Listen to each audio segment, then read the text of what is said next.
Chers étudiants, le cours d'aujourd'hui porte sur les explorations radiologiques, éventuellement les explorations radiologiques en odontostomatologie. Donc, il faut savoir que les applications médicales des rayonnements ionisants ont été un des facteurs essentiels des progrès de la santé depuis un siècle. L'imagerie par rayon X en particulier est aujourd'hui un outil indispensable pour le diagnostic d'un grand nombre de pathologies bucco-dentaires, l'orientation des traitements et le suivi. L'examen radiologique est un examen dit complémentaire, donc il vient compléter les données cliniques, les données recueillies à l'issue d'un examen clinique détaillé à l'issue de l'interrogatoire.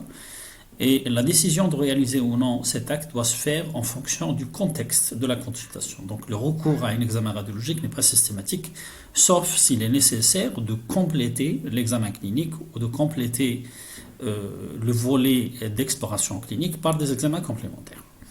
Donc cet acte doit se faire en fonction du contexte de la consultation, des données de l'anamnèse et des informations délivrées par l'examen clinique préalable.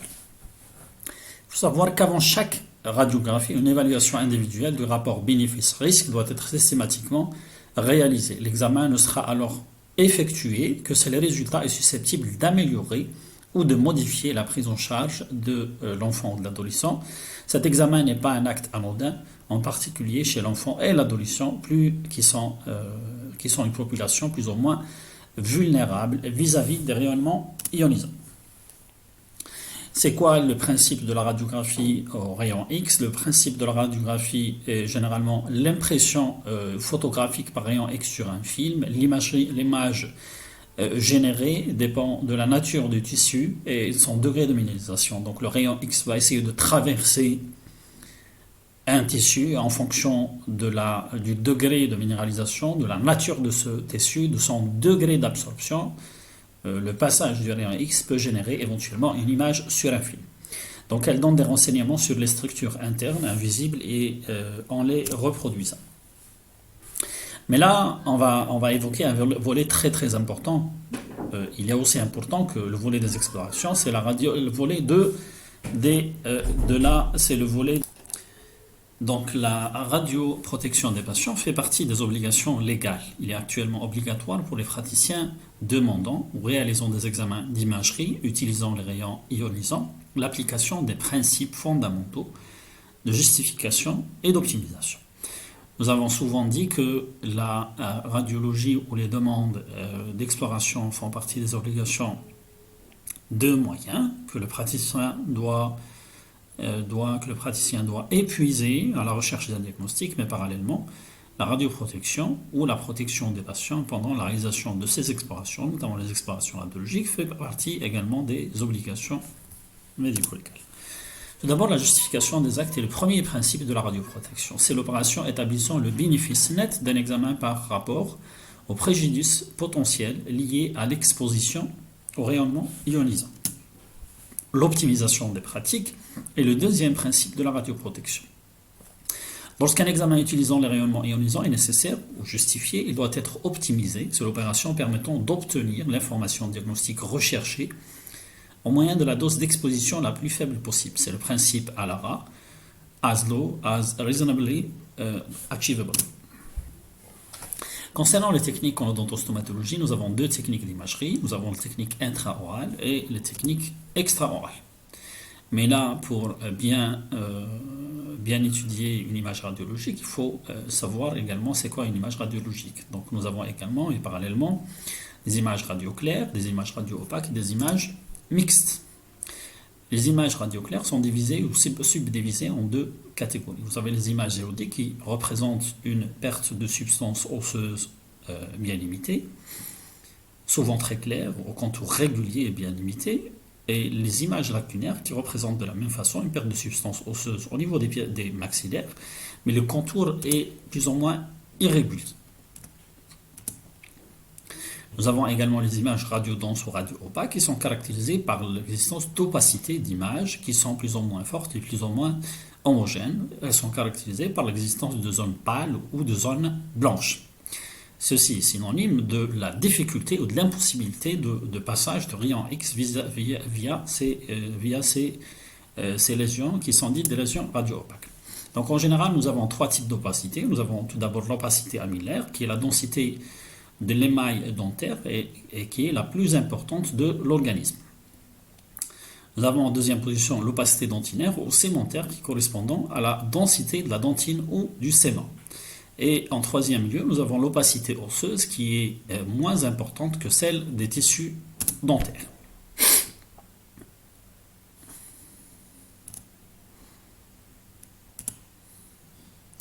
Tout d'abord, les incidences intrabucaux.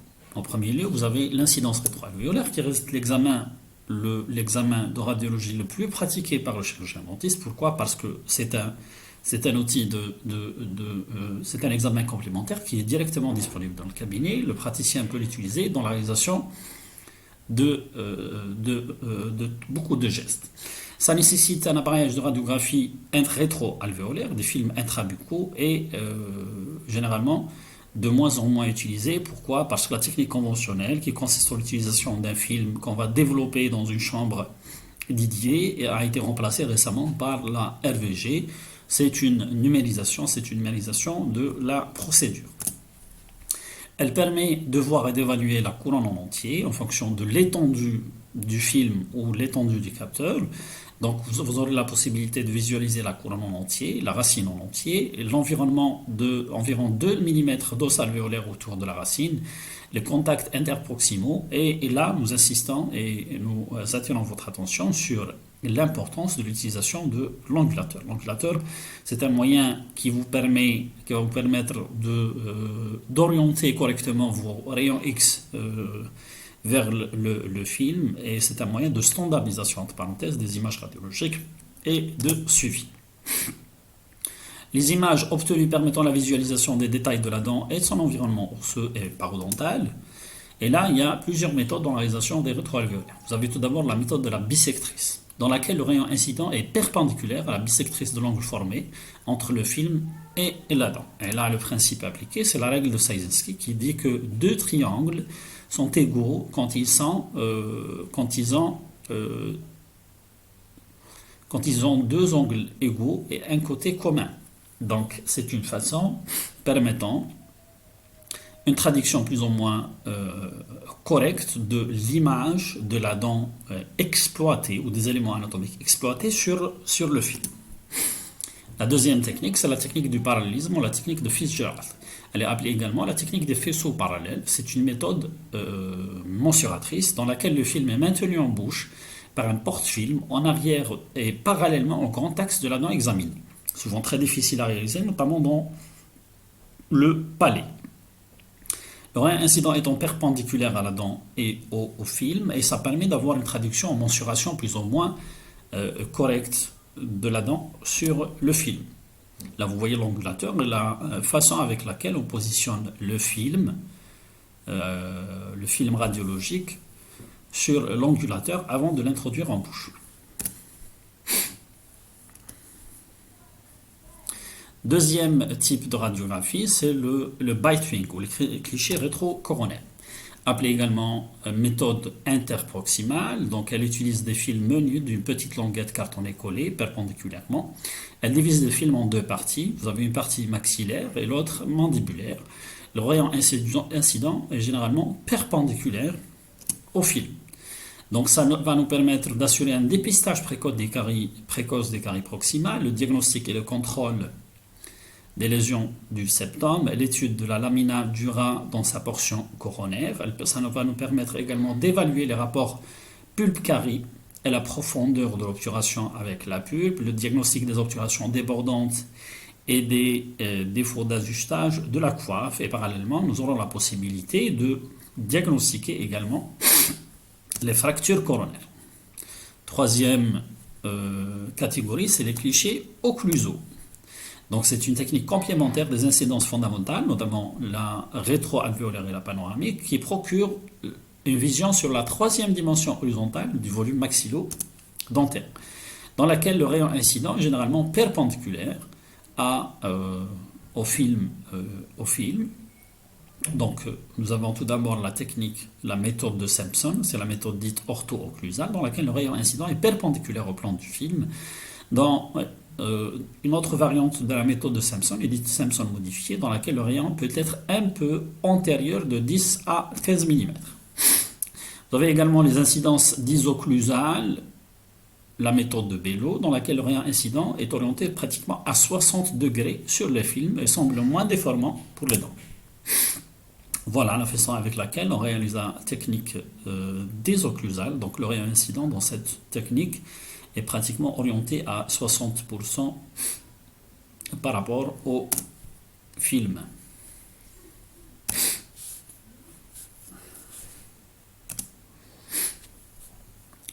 Donc l'incidence ortho-occlusale va nous permettre d'avoir un bilan d'extension des lésions, généralement des lésions kystiques ou des lésions pathologiques dans le sens vestibulo-lingual et l'état cortical.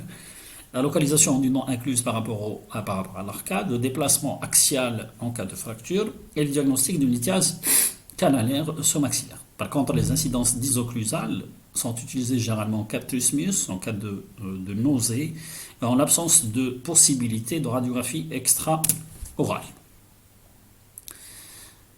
La technique conventionnelle basée sur l'utilisation d'un film qu'on va mettre en bouche et qu'on va éventuellement développer dans une chambre dédiée en suivant le passage, révélateur, fixateur et tout ce qui s'ensuit, a été remplacée par une autre technique, ce qu'on appelle la radiovisographie. La radiovisographie, c'est plus ou moins la traduction numérique ou la transformation numérique de la rétroalvéolaire conventionnelle. Elle donne directement une image numérisée sur un écran qui peut être utilisée, analysée et modifiée sur le champ, stockée ou imprimée. Elle tend actuellement à remplacer les techniques utilisant les clichés conventionnels. Donc la RVG présente un camp radiogène classique, une unité de production qui transforme les photons en pixels. L'image est transmise à un ordinateur pour donner une photo numérisée. Dans ce cas, le cliché est un capteur de photons enfoui dans la gaine plastique jetable. Le porte-film est relié à un cône radiogène. C'est ce que vous voyez ici. Donc le capteur remplace le film et le capteur va permettre de transformer l'image conventionnelle en pixels qui vont ensuite être traités par une unité, par le logiciel dédié, assurant la production d'une image.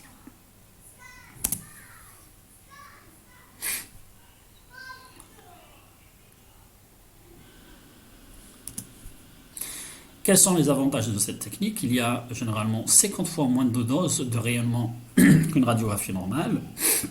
Elle permet l'utilisation d'un zoom, donc vous avez l'accès à pas mal d'options, notamment le zoom ou l'agrandissement, qui donne une image de grossissement 8 fois supérieure à la taille réelle de l'objet. Vous avez le développement du film qui a été aboli.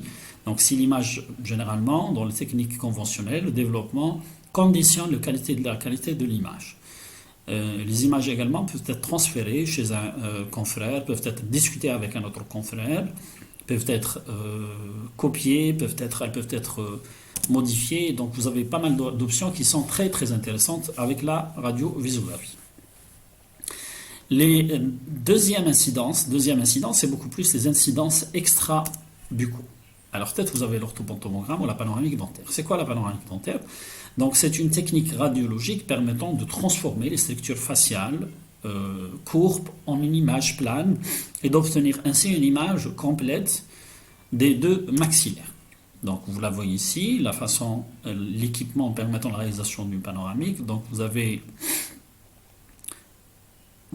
un équipement qui va permettre de transformer les structures anatomiques maxillaires, qui sont des structures courbes, en des structures plus ou moins planes sur une image radiologique. Donc le principe est très simple. Vous avez un émetteur de rayon X qui va tourner sur la tête du. Donc vous avez un émetteur de rayon X qui va permettre de tourner, qui va tourner autour de la tête du patient et parallèlement, à fur et à mesure qu'il tourne, le rayon X ou un capteur va permettre de recueillir les images produites pour les transformer en une structure, en une image plus ou moins plane. C'est le principe. Donc le passage du rayon incident ou du rayon X va permettre de visualiser pas mal d'éléments anatomiques qui peuvent être tout d'abord la pupille coronoïde, l'échancrocégmoïde, le condyle mandibulaire, le foramen mandibulaire, la ligne oblique externe, l'espace folliculaire en arrière de la dent de sagesse, le canal dentaire inférieur, le foramen mentonnier, la fossette sous-maxillaire et le rebord basilaire. Vous aurez la possibilité également de visualiser la cloison sagittale des fosses nasales, le bord orbitaire interne, le canal orbitaire, la fissure pyrgopalatine, le malaire, le cornée inférieur, la paroi externe des fosses nasales, le palais dur, la racine du zygoma, l'arc zygomatique et le plancher du sinus maxillaire. Également, vous aurez la possibilité de visualiser l'imminence articulaire, la fosse clénoïde, le conduit auditif externe, l'arc antérieur de la première vertèbre cervicale, l'ombre du corps de la deuxième vertèbre cervicale. Mais parallèlement, avec le passage du rayon X, ou avec l'exploration panoramique des deux maxillaires, vous aurez la possibilité de réaliser le rayon X peut générer des artefacts qui sont généralement visualisables sur la panoramique dentaire. Donc il pourrait s'agir éventuellement de l'air de la cavité nasale qui représente un vide qui est visualisable sous forme d'une image radio-claire au niveau de la panoramique. Vous avez l'air du conduit auditif externe, l'air du rhinopharynx, l'air de l'oropharynx et également l'air dans le pharyngopharynx. L'inconvénient majeur de la panoramique, c'est qu'il va y avoir la superposition des éléments anatomiques qui sont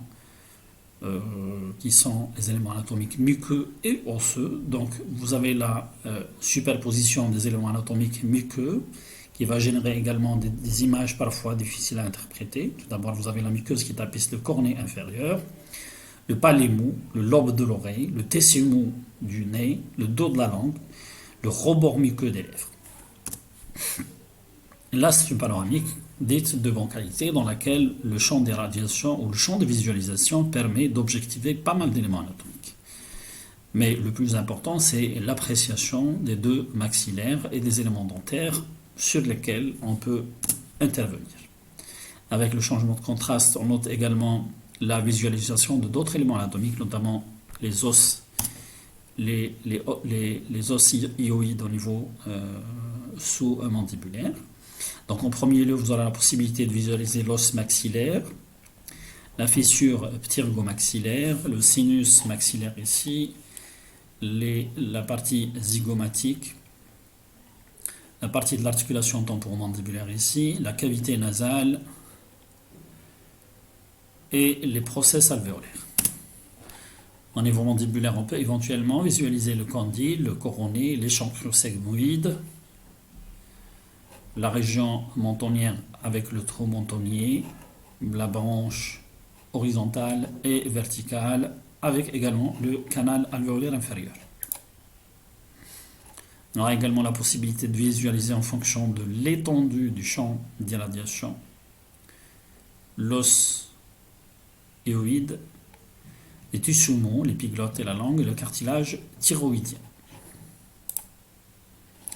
Le plus important, c'est la visualisation des dents et des proximités avec ces éléments anatomiques de voisinage, notamment le sinus maxillaire.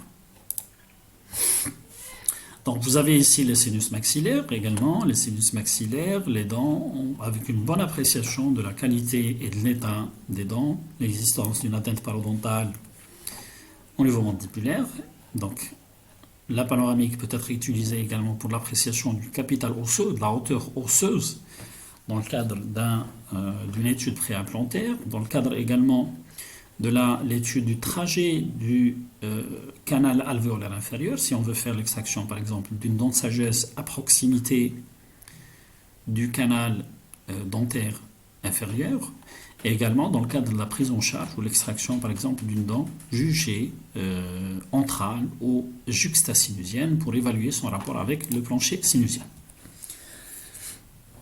Récemment, avec l'avènement du numérique dans les explorations radiologiques, la panoramique, une autre notion a été introduite sur la panoramique, c'est la réalisation des panoramiques segmentées. Donc si vous avez la possibilité, si vous avez seulement une région à explorer, vous pouvez demander à votre technicien la réalisation d'une panoramique segmentée, focalisée beaucoup plus sur la région concernée. Donc vous pouvez demander une panoramique avec l'étude du segment, par exemple, mandibulaire droit, incluant la région des dents de sagesse, ou la région maxillaire et mandibulaire droite, incluant la région de la 48 et de la 48 et de la 18. Donc la panoramique va nous permettre d'étudier, de visualiser les lésions carieuses, de visualiser l'état des dents, également de visualiser les maladies parodontales et l'étendue de ces maladies parodontales, mais dans le sens bidimensionnel. Ça va nous permettre également d'étudier les anomalies dentaires dans le cadre d'un traitement orthodontique, de diagnostiquer des canines incluses, notamment maxillaires, des rotations, de diagnostiquer également une inclusion de dents de sagesse ou parfois même un refoulement de dents de sagesse dans le cadre d'une extraction chirurgicale, de diagnostiquer des inclusions multiples, mais là dans ce cadre la panoramique n'est pas de très très bonne qualité. Mais vous voyez parallèlement l'existence d'une superposition très très importante entre les éléments anatomiques, entre les dents, notamment dans le secteur antérieur, et l'impossibilité de visualiser les dents au niveau incisif. Vous aurez la possibilité également de visualiser les dents dans le cadre d'une atteinte syndromique. Vous voyez ici un patient présentant une risalise de la totalité de ses dents. C'est très intéressant dans le cadre de l'étude des fractures mandibulaires. Vous voyez ici une fracture de l'angle qui englobe la dent de sagesse avec le déplacement de la dent de son site. Dans le cadre également, pardon, c'est intéressant également dans le cadre de l'étude ou dans le cadre de la réalisation du traitement des fractures mandibulaires. Là, c'est une fracture traitée par ostéosynthèse, fracture au niveau de la région du menton et fracture également au niveau de la région de l'ongle mandibulaire. Également dans le cadre de l'étude des pathologies de l'articulation temporomandibulaire, vous voyez ici une fracture bicondylienne chez un enfant. Et également dans le cadre de l'étude des dents de sagesse ou l'évolution des dents de sagesse à un stade de minéralisation de la partie coronaire, début de minéralisation du tiers radiculaire, maturation des dents de sagesse. Inclusion des dents de sagesse, des dents de sagesse incluses horizontales, l'évaluation, également la panoramique très intéressante dans le cadre de l'évaluation des difficultés chirurgicales ou des difficultés de l'acte en rapport avec l'extraction de la dent de sagesse. Également très intéressant dans le cadre pour l'évaluation ou l'étude des sinus maxillaires. Vous voyez ici les deux sinus, le côté droit et le côté gauche. On note que le côté gauche, le sinus du côté gauche est plus ou moins radio-opaque par rapport au côté droit, donc c'est beaucoup plus un signe d'orientation vers une sinusite. Donc l'examen radiologique, la panoramique, dans ce cadre, doit être complété par une autre incidence. C'est intéressant également dans le cadre de l'étude de la relation pathologique entre la dent et le sinus maxillaire. La même situation, un sinus maxillaire du côté gauche qui est sain, un sinus maxillaire du côté droit qui paraît plus ou moins radio-opaque, donc pathologique. Et là, il y a une proximité, il y a une relation très très étroite entre la dent de sagesse et le sinus maxillaire.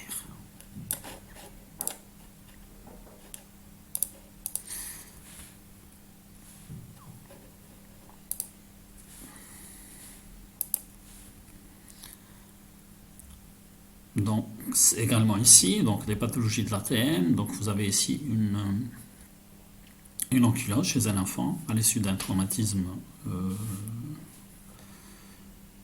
aboutissant à une fracture du condyle. C'est intéressant également dans le cadre de l'étude des pathologies tumorales des maxillaires. Vous voyez ici une image radio-claire englobant, très étendue, englobant une dent de sagesse. La même situation, une image dite en bulle de savon, incluant une dent de sagesse très étendue vers la région de l'apophyse coronoïde et du condyle mandibulaire. La même situation, une image radio-claire au niveau de la branche horizontale, englobant une dent de sagesse, associant une résorption radiculaire ici.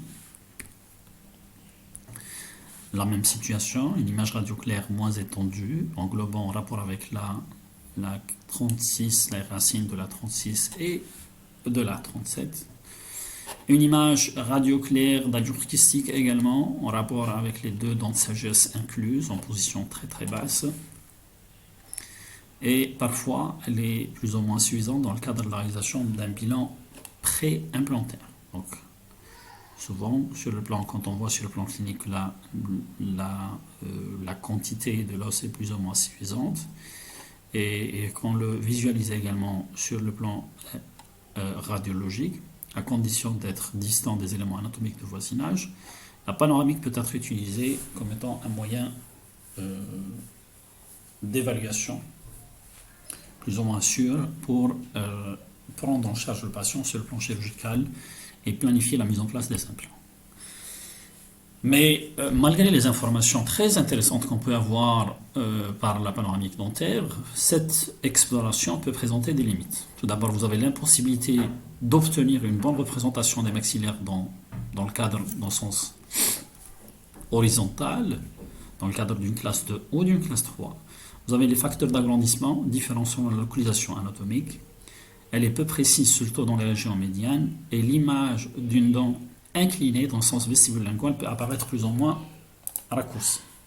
Vous avez également le problème de la superposition des éléments anatomiques. Les couronnes denses, comme les prothèses et certaines obturations, sont généralement génératrices d'opacité et d'artefacts, gênant l'interprétation du cliché. Vous avez l'impossibilité de localisation topographique dans le plan horizontal.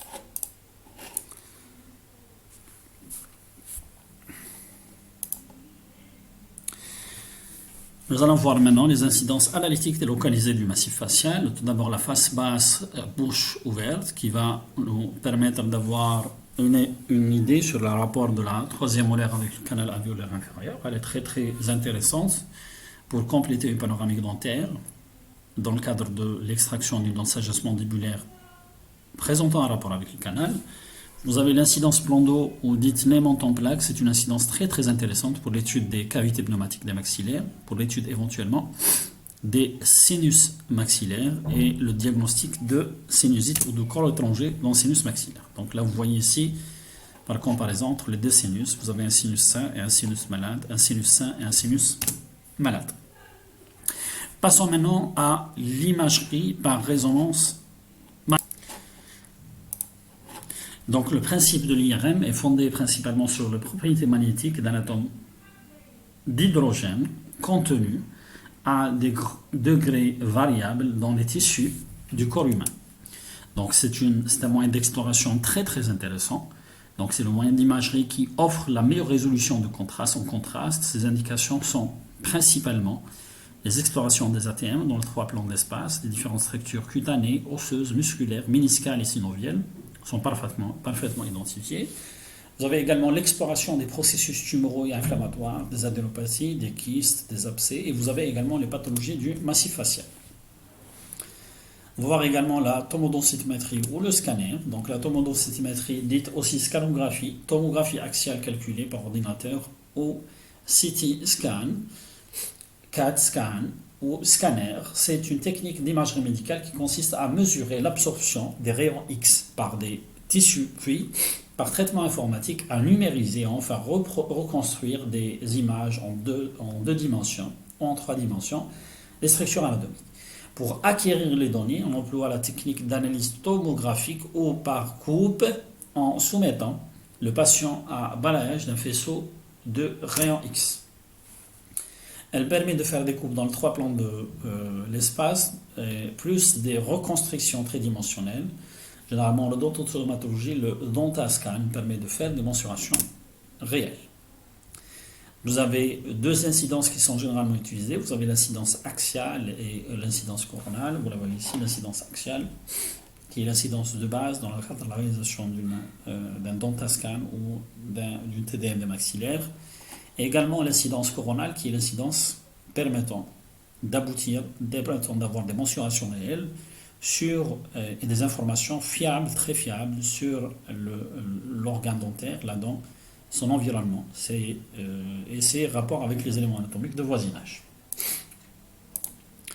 Donc, généralement, dans le cadre de la réalisation d'un dentascan, l'évaluation, la définition des plans de référence est une nécessité. Donc, au niveau maxillaire, le plan de référence pour la réalisation du coupe et le plateau palatin. Au niveau mandibulaire, le plan de référence pour la réalisation de différentes coupes et le rebord basilaire de la mandibule.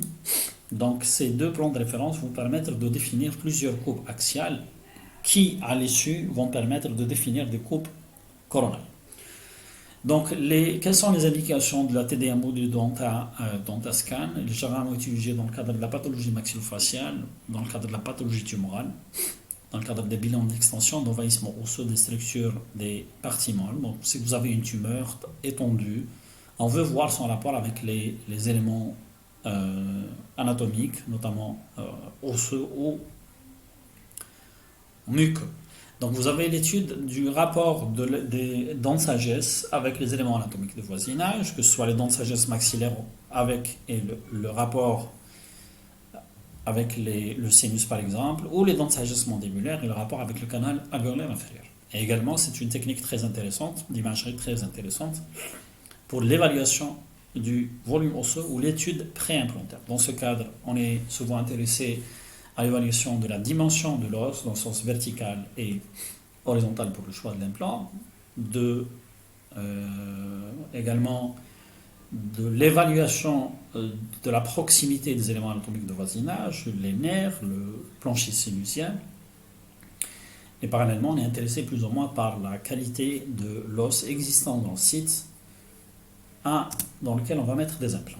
Et si vous avez une coupe axiale, objectivement l'existence d'un défect osseux, par exemple, un défect osseux antérieur. Donc la réalisation également du dentascan va permettre de définir des coupes qu'on appelle les panorex ou les panoscans. Donc c'est des coupes panoramiques mais qui n'obéissent pas au même principe que la panoramique conventionnelle. La panoramique conventionnelle est dictée par l'image, est dictée par le passage du rayon X sur l'ensemble des pièces anatomiques aboutissant à une image comportant beaucoup de superpositions. Par contre, les coupes panoramiques générées dans le cadre du dentascan sont beaucoup plus des reproductions bidimensionnelles sans superposition anatomique. C'est la raison pour laquelle, dans une coupe, vous pouvez visualiser par exemple quelques dents et ne pas visualiser les dents disponibles au niveau de la région antérieure. Pourquoi? Parce que la coupe passe par une région et ne passe pas par une autre région. Donc ceci ne veut pas dire que le patient n'a pas de dents au niveau du secteur antérieur, mais l'axe de patient présente des dents au niveau du secteur antérieur, mais c'est la coupe qui ne va pas permettre de visualiser les dents antérieurement. Si on change de coupe, c'est possible qu'on va pouvoir visualiser l'ensemble des dents, c'est possible qu'on va pouvoir visualiser les dents antérieures et ne pas visualiser les dents postérieures. C'est la même chose. Donc sur une coupe, vous voyez ici, sur une coupe, vous visualisez comme une panoramique de la région mandibulaire. Sur une coupe, vous visualisez une 6, partiellement une 6. Sur l'autre coupe, vous ne visualisez pas la dent. D'accord? Ceci ne veut pas dire qu'il y a un problème, ceci ne veut pas dire que la dent est absente, mais le principe est basé sur le passage, sur la reconstruction d'une coupe qui passe par des endroits bien précis. Et dans le même principe, vous pouvez aboutir à des panoramiques sur la même pièce anatomique. Donc si vous avez une mandibule qui est pratiquement à 1 cm d'épaisseur et que là les coupes sont espacées de 2 mm, vous pouvez avoir au niveau mandibulaire 5 coupes maxillaires ou 5 coupes qu'on appelle les panoscans, 5 coupes de la mandibule. Là c'est les coupes coronales, objectivement par exemple le rapport de la dent de la prémolaire avec le trou mentonnier, le rapport de la dent de la molaire supérieure avec le sinus maxillaire. Donc vous voyez ici la qualité de l'os est également appréciée. Et là, ça peut se faire en mensuration réelle. Donc si on veut réellement définir le rapport et la distance entre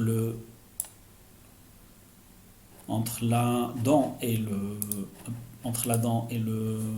canal alvéolaire inférieur, c'est très facile à faire à calculer. Pardon. très intéressant, et je vous ai dit, dans le cadre de la réalisation d'un bilan pré-implantaire, l'utilisation des calques objectivant des mensurations réelles des implants peut être directement superposée sur les coupes radiologiques pour choisir l'implant qu'il faut. Là, c'est la visualisation et le suivi du trajet du canal alvéolaire inférieur et de son rapport avec la dent de sagesse. Ici, c'est une image objectivant l'existence d'une image radio-claire, une coupe coronale au niveau de la région incisive, objectivant l'existence d'une image radio-claire au niveau rétro-incisif. La reconstruction en trois dimensions est également très très intéressante, notamment dans le cadre d'un traumatisme maxillaire ou mandibulaire, dans le cadre des pathologies plus ou moins complexes. Maintenant, on va voir le cone-beam. Le cone-beam, c'est le dernier né des explorations radiologiques tridimensionnelles des maxillaires.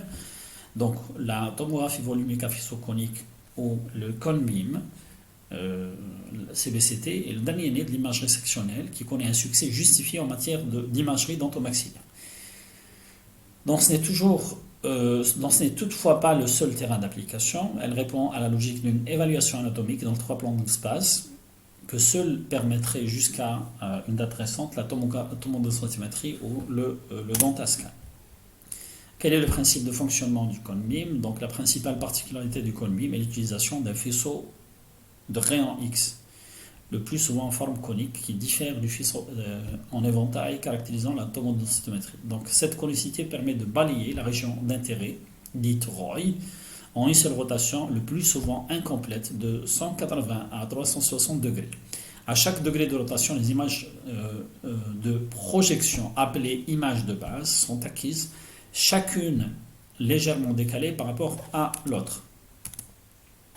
Voilà le principe. Donc, il va y avoir un émetteur qui va émettre un faisceau conique, donc c'est l'acquisition de l'image, tout en assurant une rotation autour de la tête du patient. Ce faisceau conique va permettre l'obtention de ce qu'on appelle raw data, ou un ensemble d'images qui vont être reconstruites à l'aide d'un logiciel, aboutissant à un volume, ce qu'on appelle le volume étudié, le volume à étudier. Ce volume va être traité par un logiciel permettant la réalisation des coupes dans plusieurs directions. Donc les données numériques de ces projections ou les raw data sont ensuite traités par des algorithmes de reconstruction, offrant ainsi la possibilité d'obtenir des coupes en 2 dimensions ou en 3 dimensions. Il faut savoir qu'après le cone-beam a été introduit aux États-Unis vers les années 2000. En 2006, il existait déjà 350 cone-beam déjà commercialisés. L'appareil est pratiquement le même, c'est très très pratique. Pourquoi? Parce que l'appareil est pratiquement le même que la panoramique dentaire. Généralement, le même appareil qui permet la réalisation de la panoramique dentaire va permettre la réalisation du cone-beam. Donc, ce n'est pas du tout le même mode de fonctionnement que le scanner conventionnel. Le résultat final, c'est quoi? Donc, on aura la possibilité de visualiser en 3 dimensions le complexe buccal et maxillofacial à partir de n'importe quel plan. On aura la possibilité d'avoir un stock de 360 images ou expositions qui vont définir un volume, et le volume va être visualisable livré même aux praticiens, et visualisable sur un fichier que vous pouvez manipuler, que vous pouvez modifier dans le 3 plans de l'espace. Quelles sont les indications du cone-beam? C'est une technique d'imagerie de référence en odontostomatologie. Donc le cone-beam est indiqué dans la plupart des cas comme moyen d'exploration tridimensionnel en implantologie, dans le cadre de l'étude des dents de sagesse qui pose problème ou un problème de proximité anatomique avec le canal alvéolaire inférieur, dans le cadre des pathologies orthodontiques malformatives, dans le cadre des traumatismes dento-alvéolaires, dans le cadre de l'étude des pathologies endodontiques, l'évaluation de l'anatomie canalaire des dents, dans le cadre de l'étude des images pathologiques maxillaires, radio-claires ou radio-denses, dans le cadre de l'étude de la pathologie sinusienne d'origine dentaire ou de la proximité entre les dents et les sinus maxillaires, dans le cadre des pathologies osseuses des ATM, et également dans le cadre des pathologies parodontales. Ceci nécessite éventuellement ou principalement la connaissance des plans de référence pour la réalisation des coupes. Donc vous avez le plan axial, le plan sagittal, le plan transaxial et le plan coronal. On va rapidement faire une petite démonstration sur l'utilité et l'importance du cone beam. Donc nous avons sélectionné un cas clinique, vous voyez ici le cas, donc correspondant à un cone beam d'une patiente qui consulte pour l'inclusion, de la orientée par un orthodontiste, pour l'inclusion de la 24. Et vous voyez ici, commençons tout d'abord par la reconstruction tridimensionnelle que vous voyez, elle est très très intéressante et fascinante, reproduisant les données anatomiques réelles du patient. Et là, vous pouvez, en fonction du champ d'image, vous pouvez modifier beaucoup de choses, vous pouvez modifier le contraste et vous pouvez modifier éventuellement, visualiser les parties molles par exemple, comme ça. Atténuer ces parties molles, visualiser, voilà.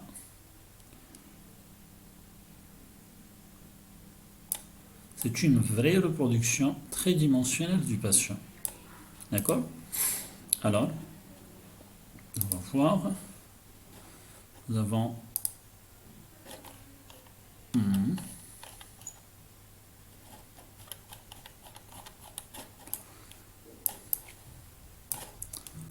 ok. Là, c'est l'épaisseur de la coupe, d'accord? Donc, vous sélectionnez l'épaisseur de la coupe souhaitée. Quoi, c'est en AVG? On va le faire en MIP. Ça marche. C'est très dense, AVG. D'accord. On va modifier, c'est de modifier le contraste, si tout va bien.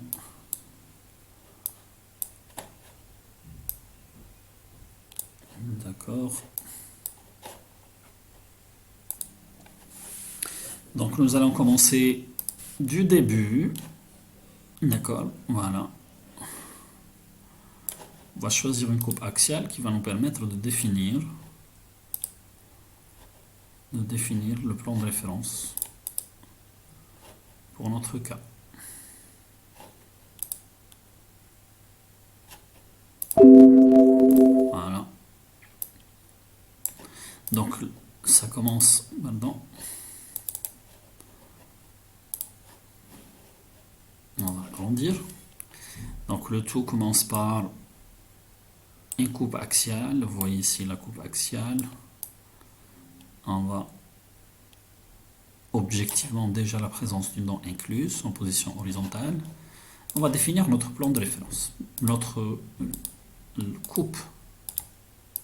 D'accord? C'est pas le plan de référence, c'est beaucoup plus la coupe qui passe par le maximum de dents pour qu'on puisse, vous voyez ici sur le côté gauche, parallèlement que j'avance, j'ai une panoramique qui commence à se dessiner. Très bien.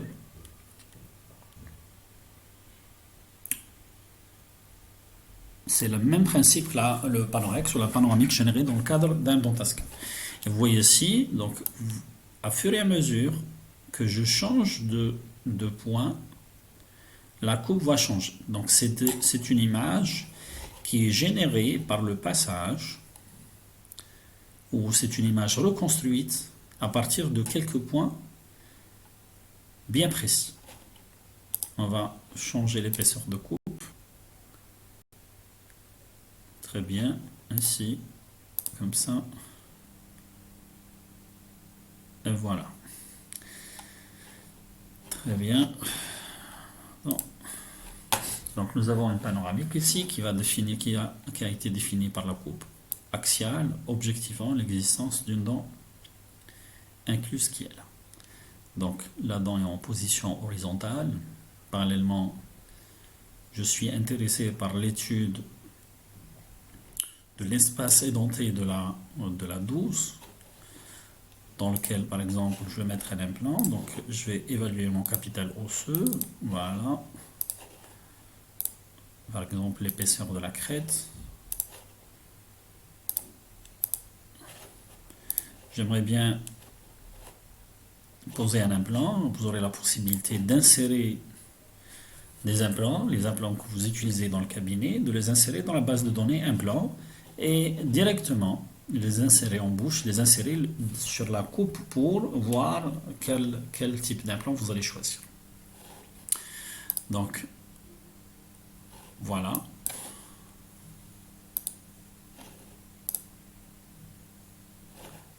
Et voilà. Je vais éventuellement objectiver le rapport de mes dents avec le sinus maxillaire. Donc, voilà.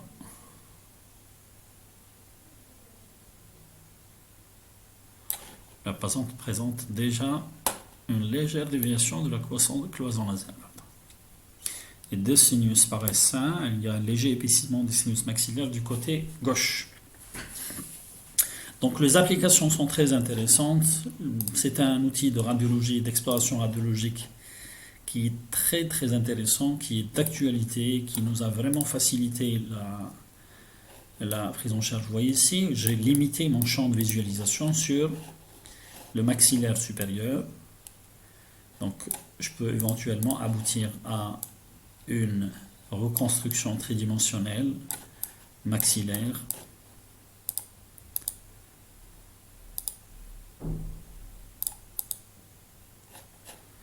dans laquelle je peux faire pas mal de manipulations.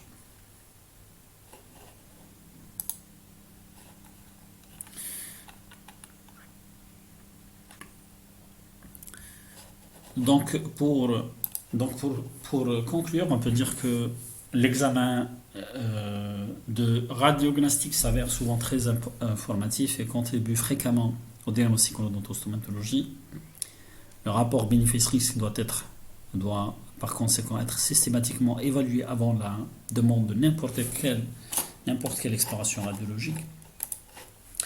Les principes de justification des actes et d'optimisation des procédures doivent être appliqués. Donc la gradation dans l'indication des examens de première intention et de deuxième intention doit être pour l'instant respectée, même si les performances dosimétriques de certains appareils d'imagerie tridimensionnelle laissent peut-être augurer d'un avenir différent. Merci pour votre attention.